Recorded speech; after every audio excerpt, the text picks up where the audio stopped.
नाज़रीन आदाब।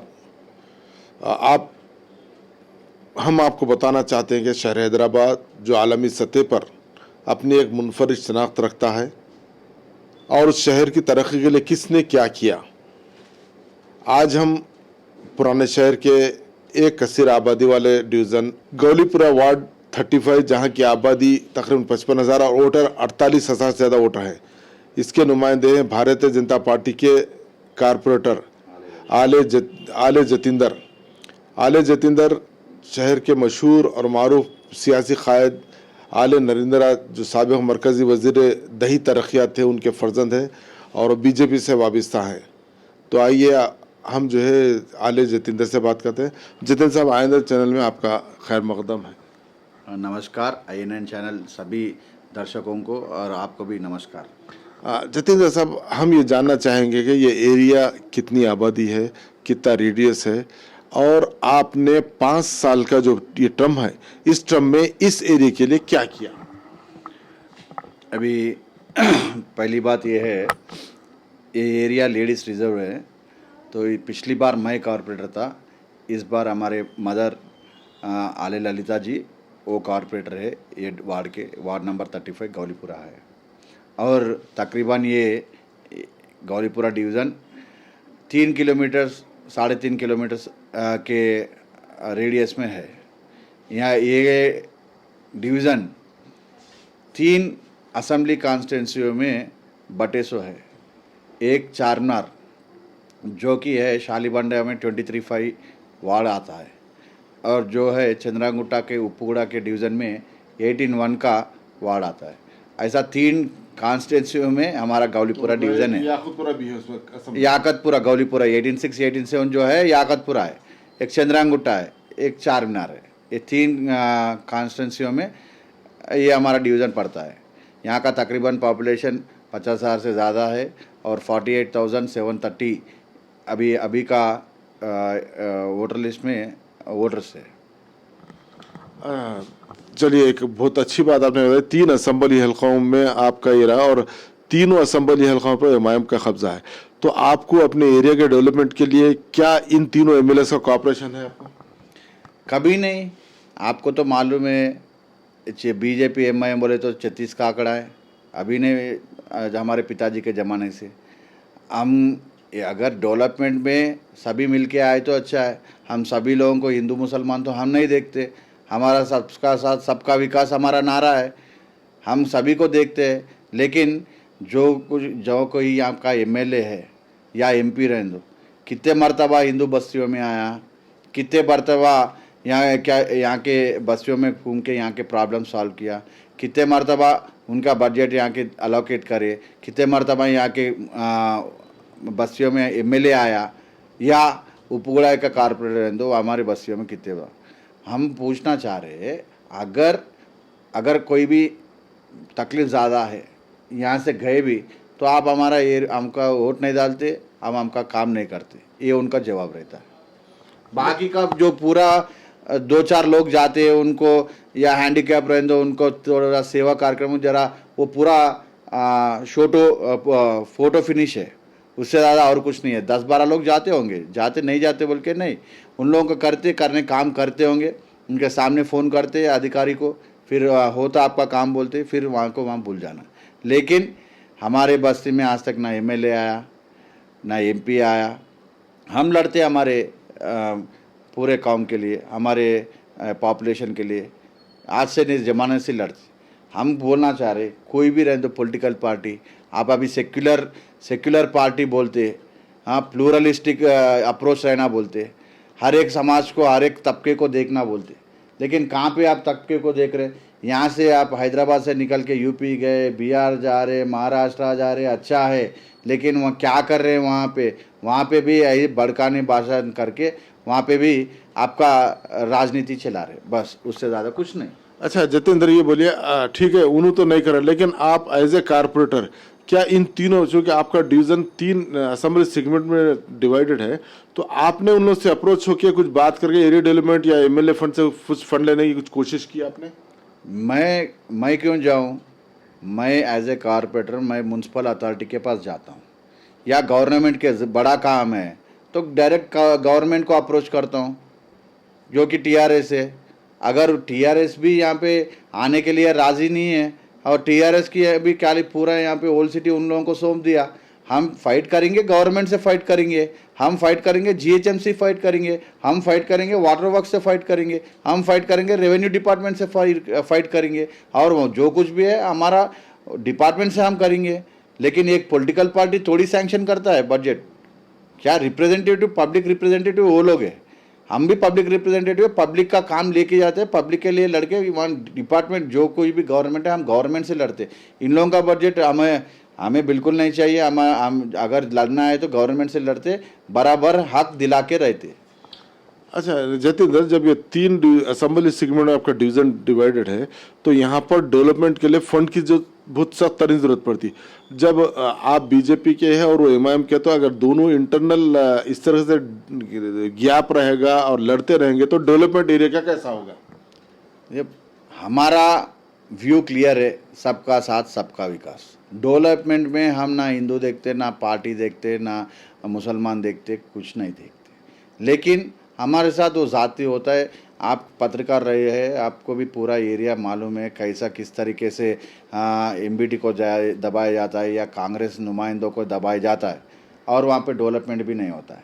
आपको जब से ये पॉलिटिकल पार्टी गवर्नमेंट जो कुछ भी रूलिंग गवर्नमेंट रह दो, यहाँ का लोकल पार्टी जो एमआईएम है उनके दोस्ती करता है, फिर उन लोगों का बेटरमेंट के लिए देखता है, अप्रोच देखता है, लेकिन बाकी का अप्रोच नहीं देखता है। फॉर एग्जांपल अभी बहुत बड़ा बारिश आया, हर एक बस्ती यहाँ पे डूब गया, बहुत सारे बस्तियाँ डूब गए, लेकिन यहाँ का आज भी बस्ती के पूरे लेडीज दो पूरे जिनके घर में पानी आया, वहाँ उन लोगों को मुआवजा नहीं मिला, पैसे नहीं मिले।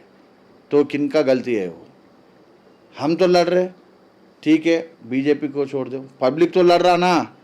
पब्लिक को आप क्यों, आप एमएलए है ना, पब्लिक को, हर एक पब्लिक जिसका घर डूबा उन लोगों को दिलाना आपका जिम्मेदारी है ना। फिर क्यों नहीं आए आप? क्यों वहाँ पे तो बाकी का उपगुड़ा में एक 3 बूथ मेरे को आते, 3 बूथ छोड़ो, ठीक है, आप मैं बीजेपी के पास नहीं देते। ये राजनीति चला, वो बीजेपी को आता, आप बीजेपी को वोट डालते, इसलिए हम आपके बस्ती में नहीं आते। ये तो सब पब्लिक को भी बोलते, आप पब्लिक को पूछे तो भी पब्लिक बोलता। लेकिन बाकी उपगुड़ा में जहाँ पे आप लोग ठहर के जो तालाबा का कट्टा तोड़ के पानी यहाँ पे आधी रात में यहाँ पे पानी भिजवाए, एक अलर्ट करने वाला कोई नहीं है ऑफिसर। पूरा पानी घरों में घुसा, हम ना जाके दरवाज़ा खटखटा के फिर सब जने को उठाने के बाद उन लोगों का लाइफ ज़िंदगी बचा, नहीं तो पूरे सोते सोते ऊपर चले जाते थे मेरे ख्याल से। जितेंद्र, ये तो पॉलिटिकल क्वेश्चंस थे। अब मैं आपके एरिया के पर आता हूँ। जब आप 5 साल पहले इलेक्ट हुए, यहाँ पर जो है सीवरेज लाइन का क्या पोजीशन था, वाटर वर्क्स का था, और रोड्स का क्या हाल था, और आज क्या है उसका? हमारे पिताजी रहे जब बीजेपी में, मुत्यालन्ना हमारे कारपोरेटर थे। मुत्यालन्ना के कारपोरेटर के बाद में जब बाद में 2000 में इलेक्शन, 2001-2002 में इलेक्शन हुआ, फिर बाद में वो 86 के बाद में जब कारपोरेटर टीएसएस के थे, शंकर अन्ना थे हमारे। शंकर अन्ना जब आए, वो पीरियड में डेवलपमेंट के बाद में 86 से 2000 में वो 5 इयर्स में गैप में क्या डेवलपमेंट होता आप समझो। बजट तो बराबर आता नहीं, आपको भी मालूम है। क्यों हमला हर एक चीज़ के लिए हम लड़ना, political party as a political party, फिर बाद में म्यूनसिपल में लड़ना, लड़के जो कुछ भी हमारा हक है हम लाना। तो हम क्या बोलना चाह रहे हैं, ये इतने लंबे गैप के बाद में जो प्रॉब्लम्स है, फॉर एग्ज़ाम्पल छोटा सीवरेज लाइन है, डैमेज सीवरेज लाइन है, डैमेज वाटर लाइन्स है, डैमेज रोड्स है, डिलैबरेटेड कम्युनिटी हॉल्स है, ऐसे पूरे हम फर्स्ट फेज़ में रिकॉग्नाइज करके बहुत सारे काम करें। जब सेकंड फेज़ में आए, फिर वही हमारा एक बड़ा ग्राउंड है, वही ग्राउंड को हम गवर्नमेंट से लड़े। ये कब है, शंकर अन्ना पीरियड 2002 में सैंक्शन हुए सो काम था, लेकिन एक बराबर टाइम पे नहीं हुआ। वो हम 2 करोड़ चेंज से हम स्पोर्ट्स कॉम्प्लेक्स बनवाए, उसका मैं स्टैंडिंग कमेटी में था। जब अप्रूवल लेके पिताजी का नाम भी रखे, लेकिन जब सेकंड टर्म में आए, सेकंड टर्म में हम वो पूरा कंप्लीट करें। वहाँ पे अभी नेशनल लेवल बॉक्सिंग चैम्पियंस आए, फिर नेशनल लेवल कबड्डी प्लेयर्स आए, ऐसा बहुत तरीके से यूथ लोग वहाँ पे स्पोर्ट्स खेलने के लिए अभी आ रहे। वो एक स्पोर्ट्स कॉम्प्लेक्स हम तकरीबन 11 कमेटी हॉल बनाए, उसमें 2 कमेटी हॉल हम बस्ती दवाखाने को दिए। फिर जो लो लाइन एरिया है, लो लाइन एरिया में पूरा सीवरेज सिस्टम अपना SW ड्रेन्स का बनाने के बाद एक हमारे पास जब राजशेखर रेड्डी जी आए यहाँ पे इनाग्रेशन करे 2 फ्लाईओवर्स का, एक फ्लाईओवर तो बन गया था, दूसरा फ्लाईओवर का जब हम बनाना चाह रहे तो हम जब एजिटेशन करे कब बनता क्या है बनाने के लिए, हम जब कोशिश करें, जब MIM का इन्फ्लुएंस है यहाँ के थोड़े उनके चापलूसी लोग और ROB को फ्लाईओवर को अंडरब्रिज करवाए। हम लोग जब कि हम लोग पुकार रहे थे कि ये लो लाइन एरिया है, यहाँ पे अंडरब्रिज रहे तो पूरा स्विमिंग पूल बन जाता, पूरा पानी भरता, फिर भी नहीं सुने। उसके बावजूद उसको यहाँ का MP उसको अंडरब्रिज बनवाए।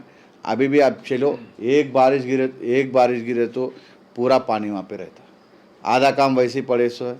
आज तक मिनिस्टर को, यहाँ का TRS मिनिस्टर को आज तक उन लोगों को टाइम नहीं मिला वो इनाग्रेशन करने के लिए। पब्लिक को मुश्किल आ रहा है, हम लोग ज़बरदस्ती पब्लिक को बोले वहाँ से आपका ट्रांसपोर्ट कंटिन्यू रखो, ऐसा है।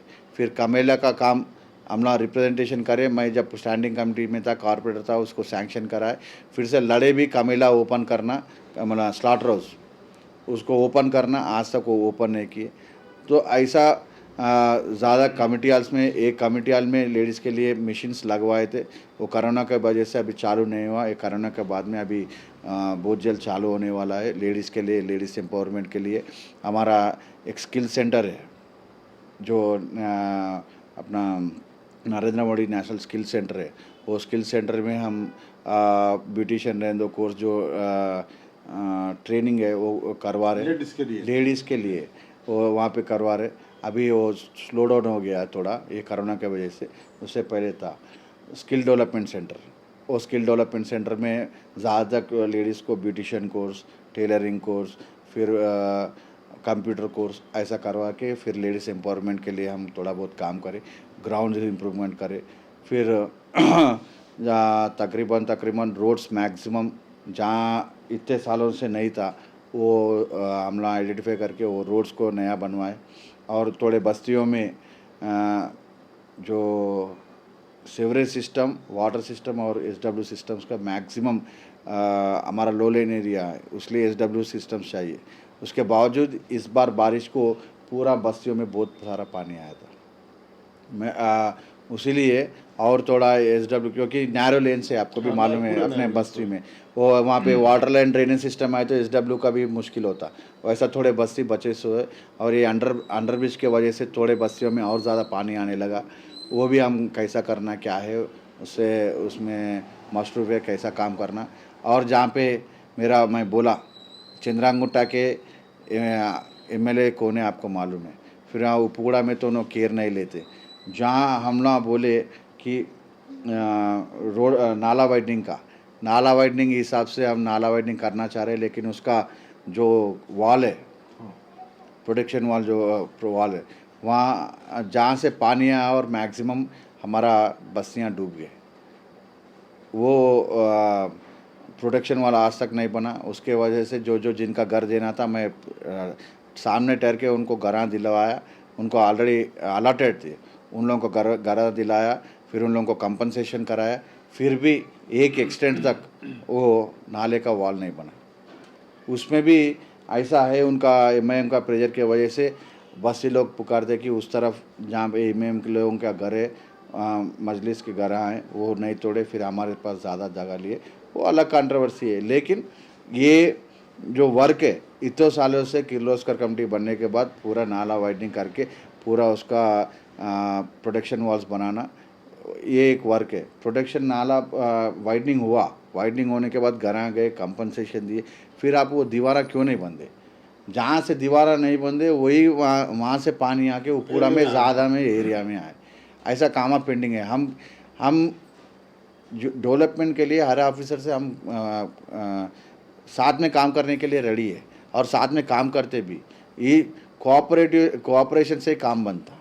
हाँ, कॉर्पोरेट नुमाइंदा बोले तो क्या है, कॉर्पोरेटर बोले तो या elected member is a bridge between public and bureaucrats officer government.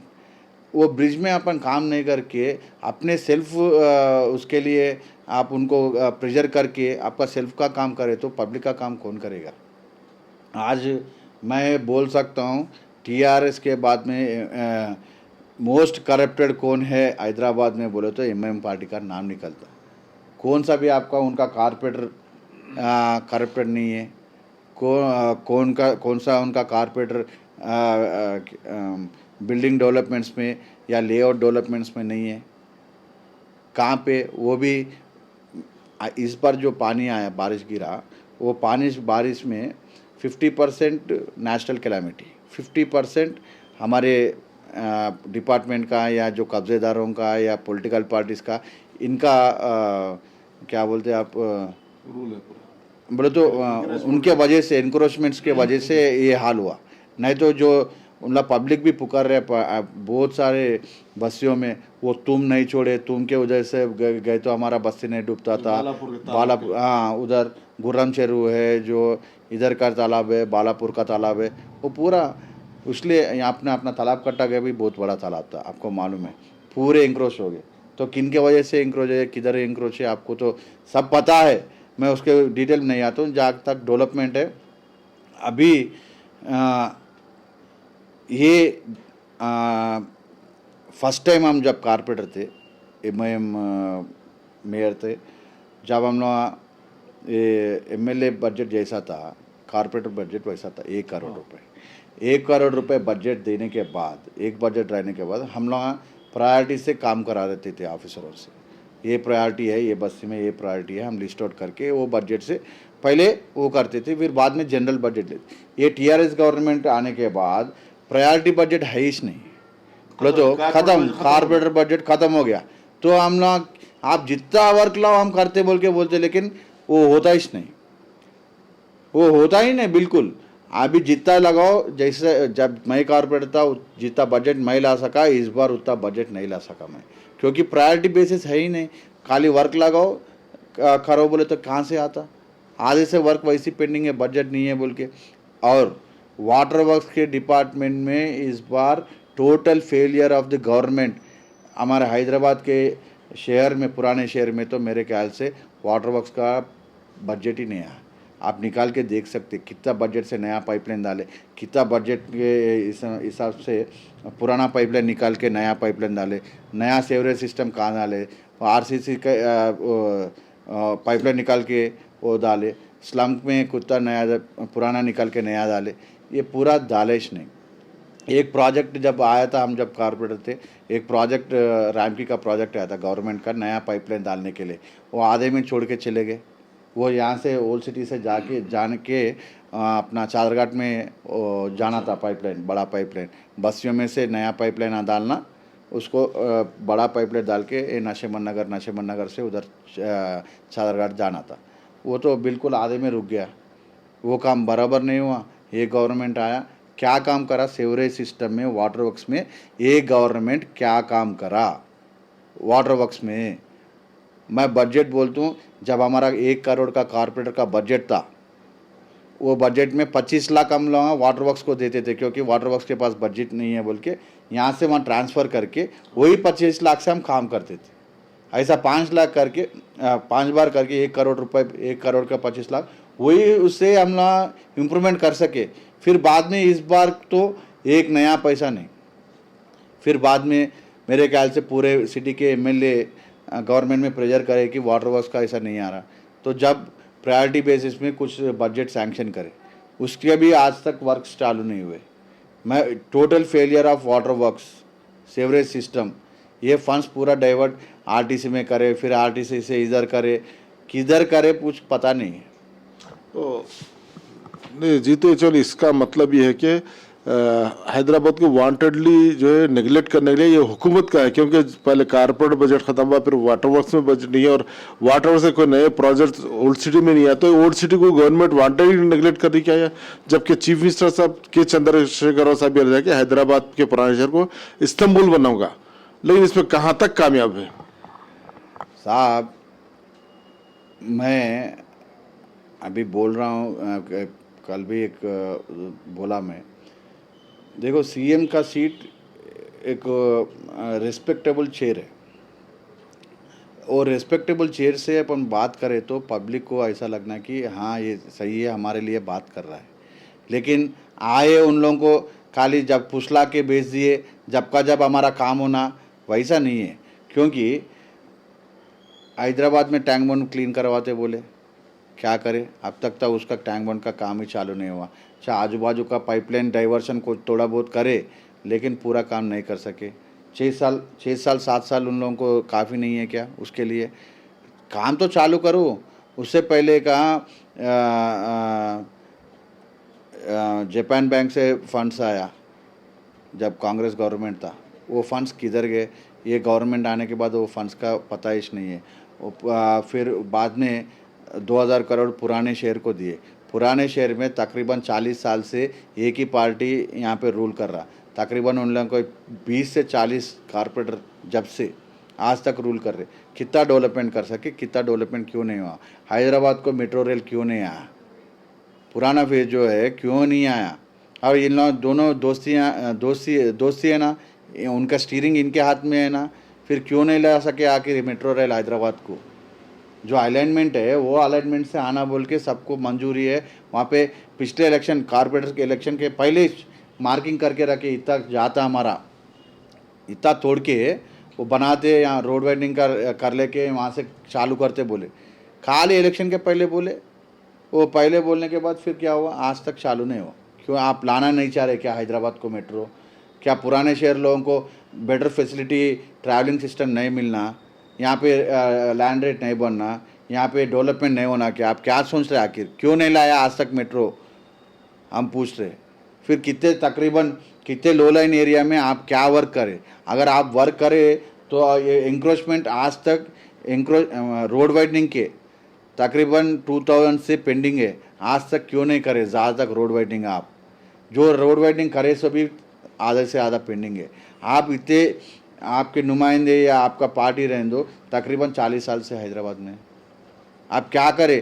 TRS का छोड़ो, टीआरएस आके इस्तांबुल बनाता, बाद में ये 6 साल 7 साल ये आया। अब हर एक गवर्नमेंट से आपका दोस्ती है ना, आप क्या कर सके आज तक? मैं पूछना चाह रहा हूँ। तो मेट्रो रेल लाते नहीं लाते आप? फिर हैदराबाद में जितने आप जो बोले सेक्युलर है बोल के, आप बोले सेक्युलर है तो यहाँ के हिंदुओं का परिस्थिति क्या है? हाँ, आप उनको बस्ती को करना चाह रहे, नहीं करना चाह रहे? आप छोड़ो, आप नहीं, आपसे नहीं होता, कैसा भी हम लोग है, हम लोग देखते, पक्का हम लोग करके ही छोड़ते। मैं इनका पुलिस पे प्रेशर रहता, इनका म्यूनसिपल पे प्रेशर रहता, इनका रेवेन्यू पे प्रेशर रहता। अब कौन काम करने वाले? हमारे पास आके रोते रहते थोड़े ऑफिसर, साहब इन लोगों का प्रेशर ऐसा है, काम करने नहीं देते हमारे, बस हम लोग कहाँ करना, क्या करना, वैसा है। तो उन लोग डेवलपमेंट करना, लेकिन ऐसा नहीं करना कि ये इनका बस ये, इनका बस ये बोले तो हम भी करते वो राजनीति। हमारा वो नहीं है, हमारा सबका साथ सबका विकास करते। जहाँ राजनीति करना है वहाँ राजनीति करते, जहाँ हमारे ऊपर हाथ उठाते हम भी हाथ उठाते, जहाँ हमारे ऊपर नारे लगते हम भी नारे लगाते। वो बात अलग है। डेवलपमेंट के आओ, अब क्या करें, हिसाब लाओ, कौन से बस्ती को क्या है, हम लोग पूछते। ये तो ये बोले जी। तो अब आपके डिवीज़न में जिस वक्त आप चार्ज लिए थे 5 साल पहले, एजुकेशनल स्कूलों का क्या हाल था, कितने स्कूल थे, और आज कितना इम्प्रूवमेंट एजुकेशन की तरफ आपके डिवीज़न में आया है? हमारे स्कूल, जब मैं कारपोरेट पहली बार हुआ था, 2 गवर्नमेंट स्कूल सैंक्शन हुए थे। एक गवर्नमेंट स्कूल तो बन गया, वो हम बनवाए। फिर वहाँ के जो कुछ भी हर साल हम वहाँ पे बच्चों को है।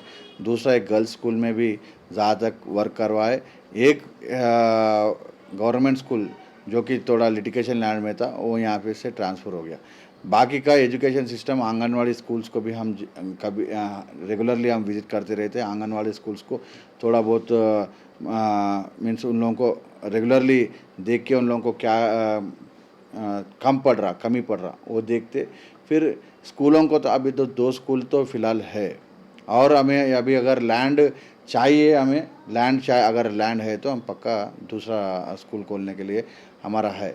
फिर बाकी के प्राइवेट स्कूल्स बहुत है, प्राइवेट स्कूल्स छोटे छोटे स्कूल्स है, हम लोग उनसे मिल के मैक्सिमम फ़ीस ज़्यादा नहीं होना या ऐसा उन लोगों से मिल के बात करते, उन लोग भी मैनेजमेंट्स हमारे साथ देते, और एजुकेशन पे हम वो बाकी वो रहता। और हम गवर्नमेंट से ये पूछना चाह रहे, और उनका जो स्टीयरिंग हाथ में पकड़े उनको ये पूछना चाह रहे, आज तक तो उन्हें एक बात भी ये नहीं करे, केजी से पीजी उनका मैनिफेस्टो में लगाए, आज तक एक कदम बढ़ा नहीं बढ़ा, हम ये पूछना चाह रहे। मैं तो कभी असेंबली में नहीं पूरा देखा, कभी म्यूनसिपल में नहीं देखा कि यहाँ पे जो इनका स्टीयरिंग है उन लोग केजी टू पीजी एजुकेशन के लिए बात करे बोल के। लेकिन उनका स्कूल्स तो अच्छा है, जिनका पार्टी है उनके अभी बहुत स्कूल ना खोल रहे, कारपोरेट स्कूल्स खोल रहे उनके। बाकी के गवर्नमेंट स्कूल बाढ़ में जान दो, गवर्नमेंट स्कूल्स तो बाजू हटाओ, हमारा कारपोरेट स्कूल से पूरा अच्छा खोल लेते। INN चैनल के लिए मैं हबीब अली अलजरानी, कैमरामैन मधु के साथ।